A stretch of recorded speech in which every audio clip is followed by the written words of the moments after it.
Sa palagay mo, anong mangyayari sa inyo bukas? Anong inaasahan mo bukas? Sa susunod na buwan? Sa susunod na taon? Anong sa palagay mo ba, maganda na ang kinabukasan mo bukas? Hindi pa po siguro. Nakikita mo ba siyang mangyayari ng malapit na? Pwedeng mangyari po, pwedeng hindi pa rin po. Bilang isang tatay na magsasaka, hindi ka kinakabahan para sa bukas? Kinakabahan, yun nga po kinakatakot ko. Dahil baka po isang araw, dumating po sa punto na hindi ko na rin po mapag-aral talaga yung mga anak ko dahil sa kahirapan. Kamusta yung asawa mo? Si Mrs., ayun po. Pinilit ko lang po sa mama. Nasaan yung misis mo? Ayun po. Hi! Alika, sama ka dito. Pintuhan tayo.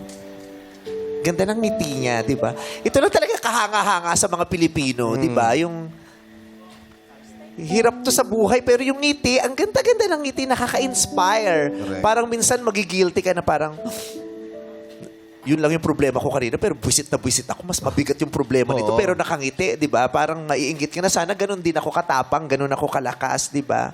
So, nanay, ano pong trabaho po ninyo? Ang asawa niyo ay magsasaka, kayo naman po ay Kasambahay po. kasambay. Ano pong pangalan niyo? Neni po. Lenny. Nene. Nene. Opo. Okay, Nene. Saan po kayo namamasukan? Doon po sa financer po namin. Sa Bulacan din. Opo. So, habang ikaw ay nangangasambahay, nakakauwi ka sa bahay niyo? Opo, gabi-gabi po. Hindi kayong stay-in dun sa Hindi amo? po, kasi po kawawa po yung mga anak ko. Walang mag-aasikaso. Oo, walang pero naaasikaso mo na sila gabi na. Opo, uwi na po ako ng 9. Opo. Mag-asawa, isang magsasaka, isang kasambahay. Kamusta ang kinabukasan niyo?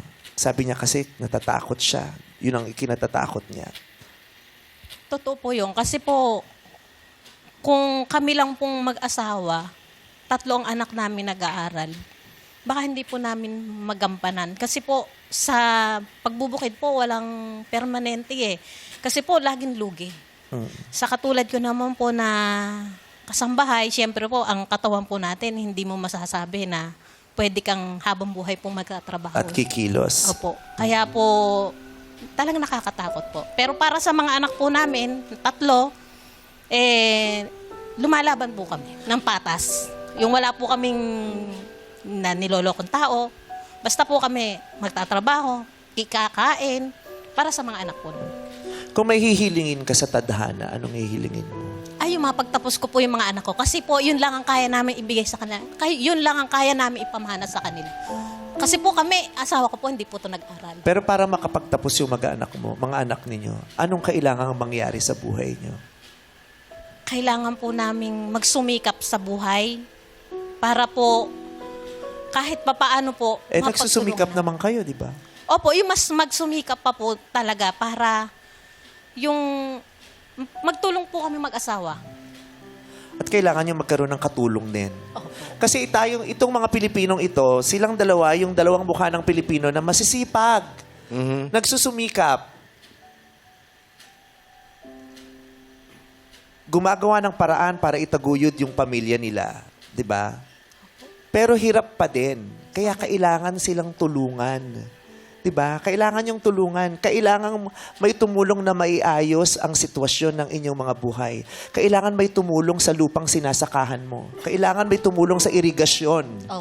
Diba? Kailangan may magbigay ng mga proyekto para mapaayos ang sitwasyon at kondisyon ng mga magsasaka.